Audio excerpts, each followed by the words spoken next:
Câmara de Vereadores de Balneário Camboriú. TV e Rádio Câmara.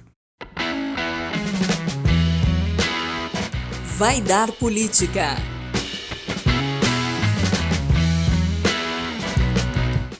Olá, seja bem-vindo. Eu sou a Daniela Mafra e esse é o Vai Dar Política, o podcast dos vereadores mirins de Balneário Camboriú.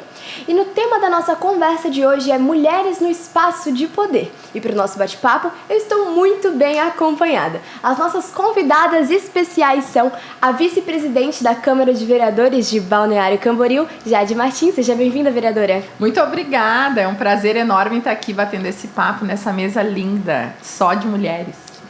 A vereadora e procuradora especial da Mulher da Câmara de Vereadores. Bem-vinda, Cissa. Olá, obrigada, Dani, obrigada, mulheres e companheiras aqui de bancada. Tenho certeza que vai ser uma conversa deliciosa. E por último, mas não menos importante, a ex-vereadora mirim e ex-deputada jovem do Parlamento Jovem Brasileiro, a Heloísa Ferreira. Bem-vinda, Elo. Muito obrigada pela oportunidade também. É muito bom estar aqui tendo esse bate-papo com vocês. Para iniciarmos, eu gostaria que cada uma contasse um breve histórico da trajetória de vocês na política, na vida pública. Posso começar? Eu, na verdade, comecei bem cedinho. Eu iniciei no movimento estudantil da universidade e cheguei a ser presidente do Diretório Central dos Estudantes, DCE da Univale. E aí, depois disso, iniciei a militância partidária, já em paralelo, na verdade, onde a gente começou essa caminhada já na vida pública. Em 2009, eu tive o meu primeiro convite para assumir como coordenadora, na época administrativa, do então governo do ex-prefeito Edson Renato Dias, o Periquito. Fiquei por 8 anos, fui candidata a prefeita aqui em Balneário Camboriú, nas eleições de 2016. Isso a gente tem bastante orgulho, porque era a primeira vez que uma mulher se candidatava a prefeita na história da nossa cidade. E aí agora dei uma pausa aí de aproximadamente 8 anos e retornamos para a eleição como candidata a vereadora e estamos aqui ocupando esse espaço. Então, legal. Bem, a minha história é um pouco diferente. Eu venho realmente também de uma grande militância. Desde muito jovem eu me envolvi nos movimentos de associativismo. Fui presidente da Associação Empresarial de Balneário Camboriú e Camboriú, fui diretora de núcleo de comunicação, então sempre mobilizando muito a comunidade, a sociedade, o pequeno e médio empresário, né, a cidade como um todo, e também participando de movimentos voltados para a questão da economia criativa. A gente foi precursora num movimento chamado BC Criativo, justamente na mesma época que a Jade comenta, que na época estava o prefeito Edson Renato Dias Periquito, prefeito, e o Anderson Beluso, meu amigo, até aproveito para mandar um abraço para você, Beluso da Itália. Realmente na época nós tivemos a felicidade de reunir um coletivo de pessoas voltadas à economia criativa. Você sabe que a economia criativa ela movimenta diversos setores, né? Desde a gastronomia, turismo, enfim, publicidade, música, teatro, literatura, enfim, a gente mobilizou.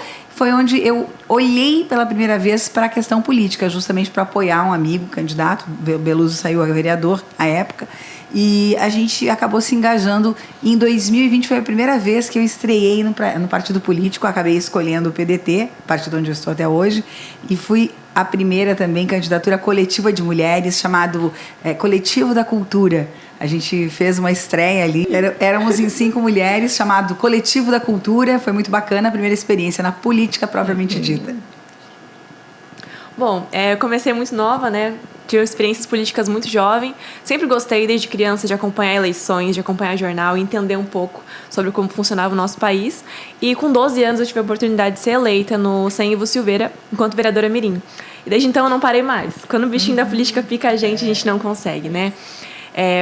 A política, eu acredito que é uma forma da gente transformar a nossa sociedade para melhor. Isso que me faz continuar, né? Então, dos meus 12 aos meus 14 anos, eu fiquei como vereadora mirim aqui em Balneário. Dos meus 14 até os meus 16, eu fui como conselheira mirim, continuei ajudando a galera no projeto. E quando eu tinha 16 anos, eu consegui ser eleita como deputada jovem, né, de Santa Catarina. Fui lá para Brasília representando o nosso estado. Foi uma experiência muito enriquecedora. E mesmo assim, eu ainda continuo, participo de alguns coletivos, de algum voluntariado, né, como Todos na Política, para educação política para jovens, o Muda Jovem, que oferece oportunidades para a juventude. São projetos online, mas eu ainda assim gosto de me sentir parte de transformação. É isso. Que legal, né? Muito legal, bom, né? muito Bom, gente, eu queria saber o que vocês acham que é preciso para fortalecer a liderança feminina nos espaços. A gente já caminhou bastante, né? Mas ainda tem muito a avançar. Eu falo sempre, e falo pela minha experiência, o primeiro passo é a gente convencer mulheres a participarem ativamente da política. E ativamente não significa tu estar num partido político. Pode militar nas mais diversas áreas, segmentos, associações, entidades, né? Que fazem muitas vezes um trabalho de braço do próprio poder público. Mas quando a gente tem oportunidade de estar ocupando cargos públicos, isso nos alavanca. E eu falo isso pela minha experiência, né? Lá atrás, em 2009, eu tive uma primeira oportunidade, mas eu passei pelas mais diversas secretarias, fui secretária de planejamento, chefe de gabinete, superintendente do FURBS, e é isso que vai nos dando a bagagem, o conhecimento para que a gente consiga lá na frente viabilizar uma candidatura com condições de eleição. Então a gente precisa convencer quem está à frente, com a canetinha na mão, a dar o espaço para as mulheres ocuparem, para que elas tenham esse destaque. Exatamente. E como diz a Jade, na verdade não precisa ser exatamente num espaço político, né? A gente vê hoje Balneário Camboriú muito bem representada no setor da sociedade civil organizada. Você pega, por exemplo, o Convention Bureau, é uma presidente mulher. Você pega a Associação Empresarial atualmente, uma presidente mulher. Cindy Lojas, presidente mulher. Você pega o Sechobar também. Então, as mulheres ocupando esses espaços de liderança, elas também exercitam o processo de negociação, as conversas, o ouvir a sociedade, elas conseguem desenvolver projetos, se realizar e elas percebem, então, a diferença que faz na vida delas estar envolvida em movimentos políticos, partidários ou não, né?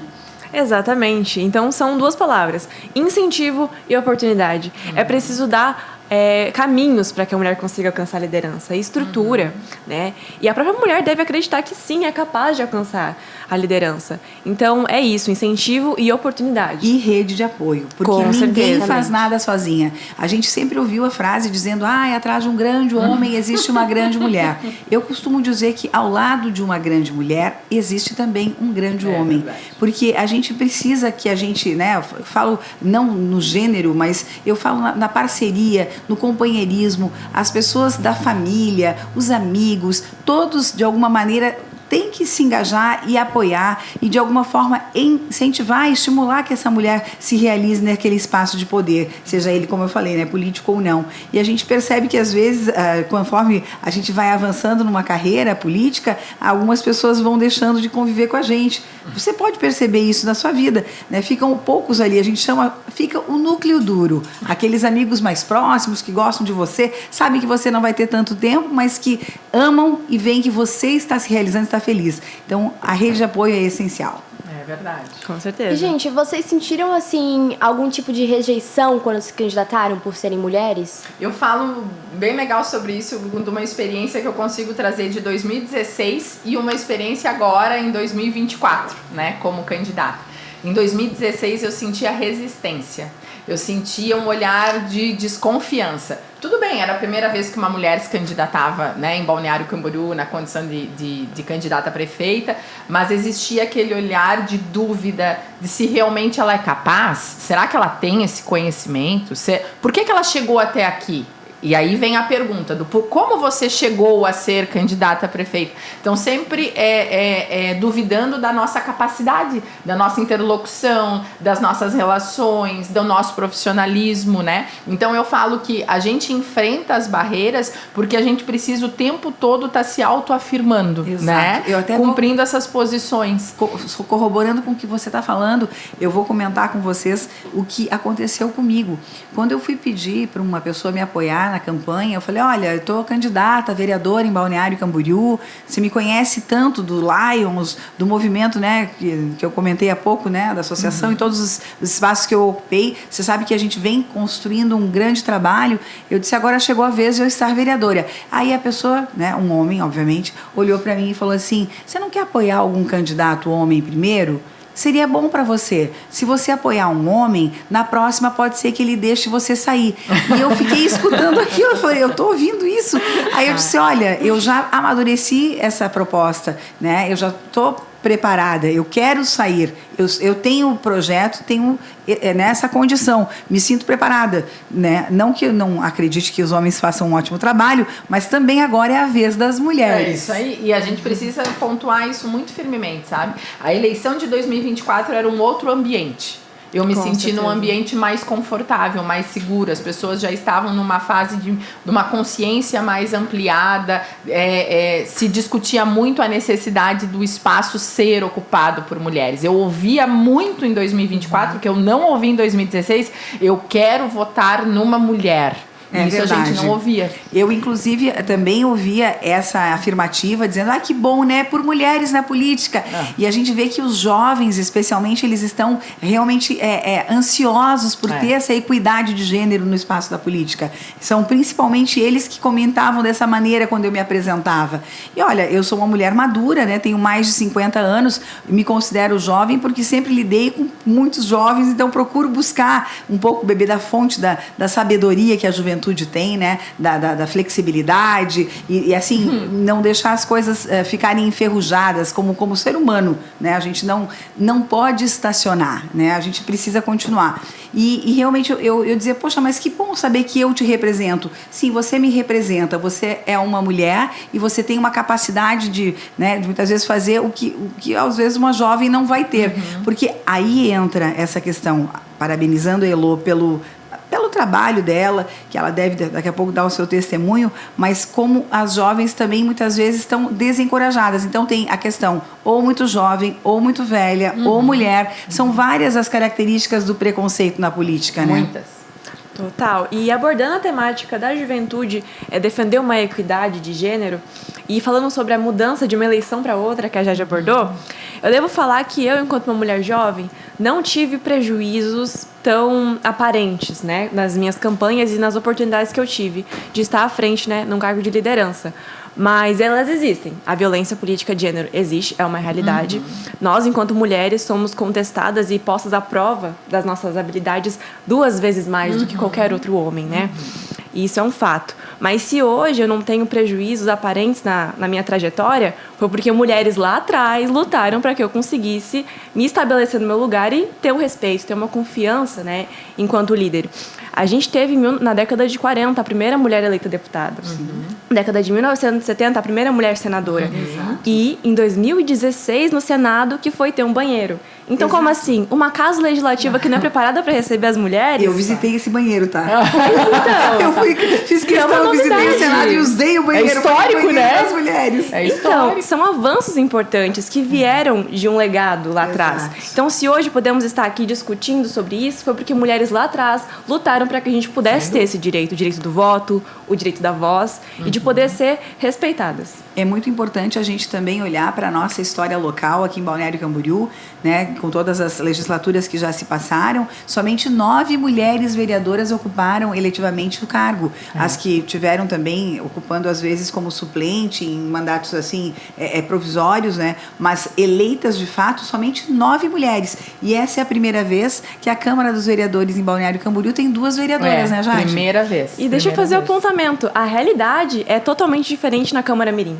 Câmara Mirim, as mulheres são maioria. Então, gente, é exatamente sobre isso que a gente vai falar agora. Vocês chegaram no assunto. Tendência é boa. A realidade do parlamento municipal adulto é muito diferente da gente na Câmara Mirim, por exemplo. só. Na antiga legislatura, a minha legislatura, nós tínhamos cerca de 12 vereadoras mirins. Olha só. O que é muito diferente da Câmara, por exemplo. Porque Verdade. vocês E hoje é quando? Olha a duas tendência. vereadoras. Agora ainda não foram eleitas. Mas, por Vai ter exemplo, eleição. na mesa diretora agora temos uma mulher. Mas a mesa diretora, a última mesa diretora da Câmara Mirim foi composta somente por mulheres. Olha aí. Então a gente pode ver que tá tendo esse avanço, tá tendo essa mudança. E aí essa é a pergunta que eu faço pra vocês. O que vocês acham, na real, Olha que isso. acontece entre a juventude e a fase adulta? Vocês acham que as mulheres estão desistindo de participar entre essa fase? Ou que agora que tá começando, assim, a juventude a querer entrar na política, as mulheres quererem entrar mais na política? Não, agora É é uma uma coisa consciência nova, uma consciência coletiva diferente.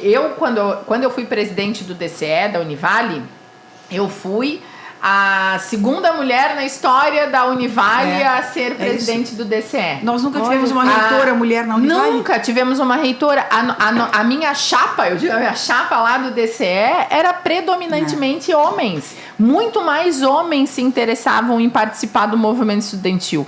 E hoje a gente vê que esses espaços já vêm sendo ocupados por uma consciência diferente. E até trago a Associação Empresarial, por exemplo, de Balneário Camboriú, nós fizemos realmente o que a OAB também fez, uma busca consciente pela equidade. Então, dentro da Associação Empresarial, a gente procura fazer um mandato, por exemplo, ser de mulher, e o outro a gente indica ou conversa, tenta trazer para a presidência um homem. E pela primeira vez esse ano, saiu das mãos da Kátia e foi para a mão da Monique. Nós tivemos duas mulheres fazendo a troca de bastão na Cibalc. A Associação Empresarial de Brusque não tinha uma mulher há mais de 100 anos. Nossa. A Rita de Cássia foi agora, faz 2 anos, eleita como presidente, mas você imagina que uma entidade que ficou 100 anos comandada por homens, né? Então, é uma hegemonia e, assim, a impressão que a gente tem é que quando uma mulher chega perto desses espaços de poder, ela automaticamente é neutralizada a fazer tarefas e funções de assistência, vamos lá, secretariar, ou colocar algum papel um pouco menos envolvente, digamos assim, no processo, né? Então, é uma neutralização que acaba sendo feita por uma estratégia, eu creio até, que vai mudar, pelo que eu tô vendo, pela tendência. A tendência aqui é boa. Torcemos para isso, exatamente. Mas eu acredito que existe várias coisas que acontecem, talvez pela estrutura social predominante mesmo, né? Que impedem que a mulher jovem, liderança e maioria, até então na nossa realidade, não consiga chegar até a fase adulta nesse mesmo cenário. A gente vê um cenário de discrepância e desigualdade. Tu vê 100 anos de diferença de uma mulher para outra, né? Então, eu acho que a gente está caminhando a longos passos para transformar essa realidade, mas no momento, eu acho que isso se deve ao fato da dupla jornada. Isso, né? isso. Da falta de apoio. Os obstáculos, né? Muitos São obstáculos na vida da mulher que homens não têm. Hostil, Elô. A gente não precisa aqui Completamente. ficar fazendo de conta que o ambiente é cor-de-rosa. Ele não é. Não. A política é um ambiente hostil. A gente precisa realmente estar com o psicológico ali em dia pra gente poder aguentar esse tranco. Nós somos mais sensíveis. Exato. Nós temos um olhar múltiplo. Exato. A gente tem habilidades que homens não têm, mas da mesma maneira a gente precisa, nessa necessidade de se reafirmar o tempo inteiro, se Sempre. manter muito fortes. E quando tu fala da violência, ela é uma violência velada. Exato. Muitas vezes. Eu finjo que não acontece nada. Exato. Eu finjo que tá tudo certo, que eu acho normal ter 2 mulheres hoje em Balneário Camboriú na Câmara de Vereadores. Mas não é E normal.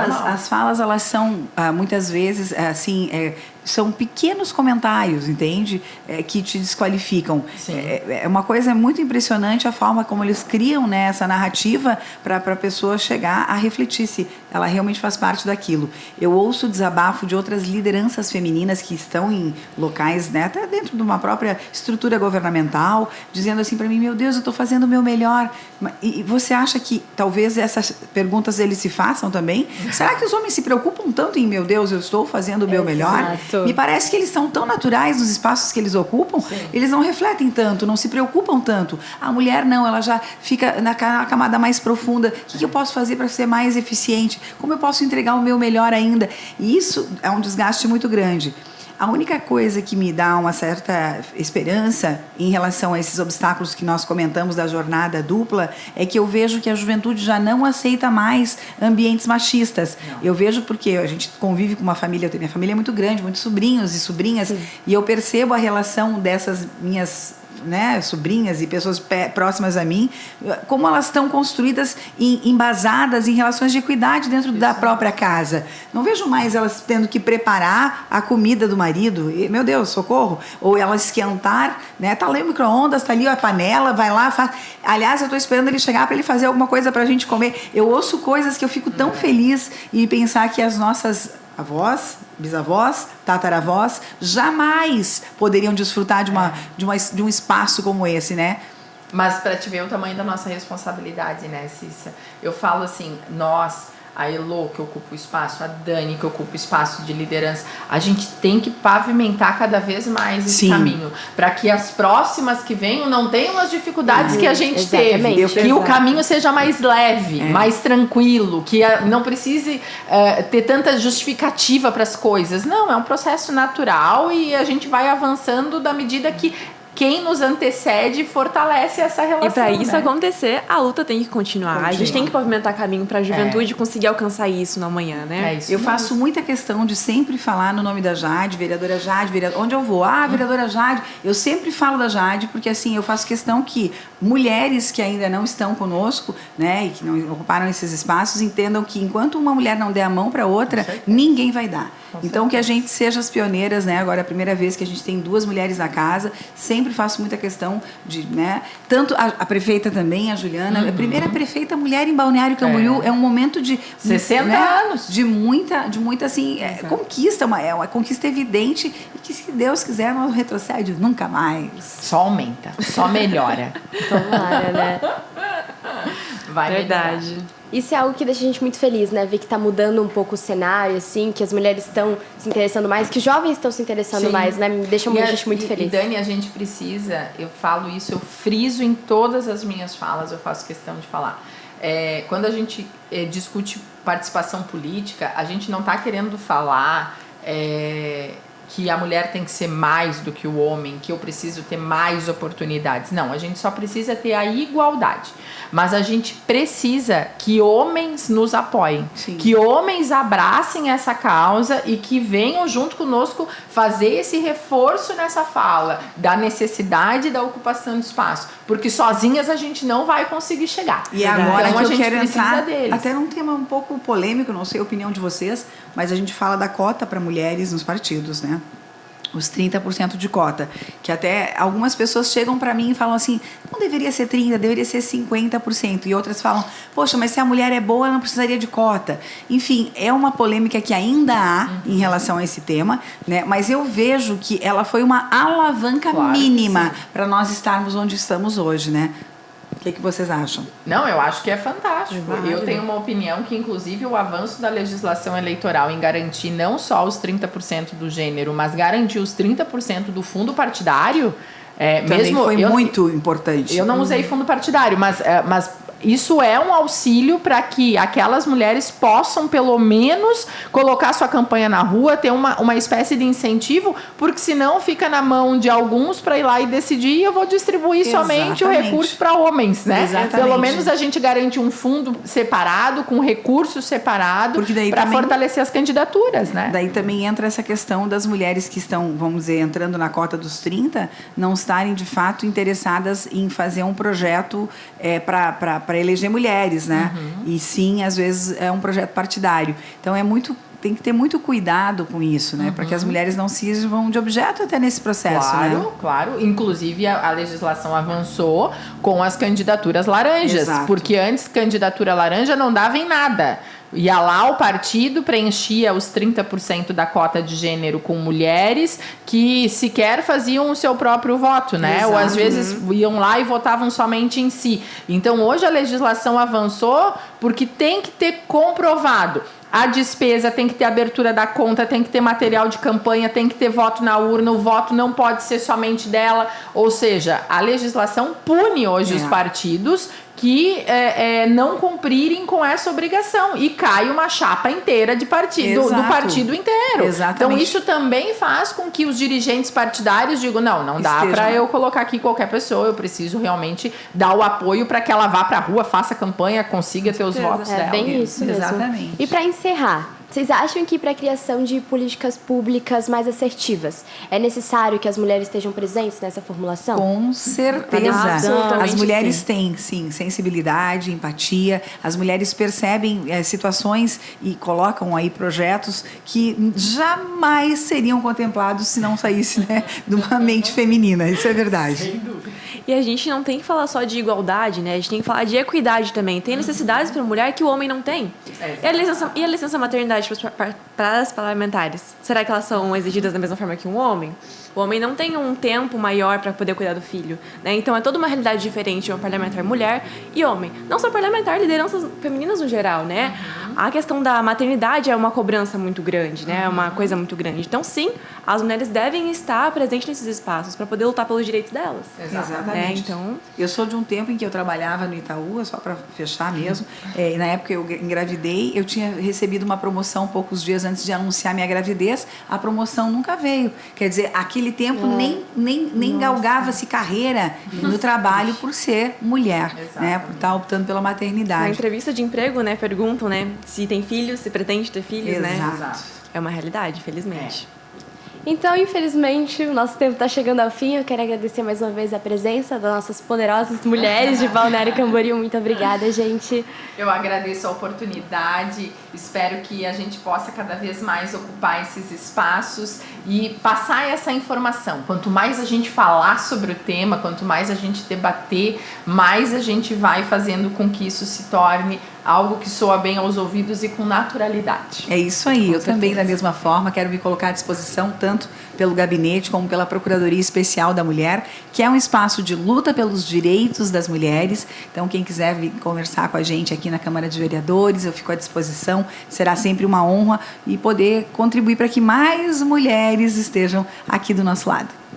Essa conversa foi maravilhosa, devo só agradecer a oportunidade de estar presente aqui com vocês. E eu espero que a gente tenha conseguido inspirar algumas mulheres que tenham ouvido esse podcast. Tomara. Sigam em frente, vão à luta, vocês são capazes e a gente vai seguir. Exatamente. Uhul!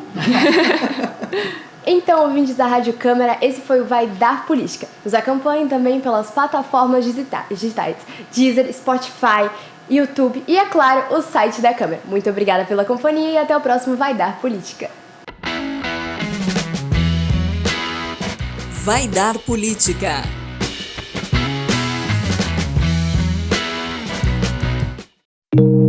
Câmara de Vereadores de Balneário Camboriú. TV e Rádio Câmara.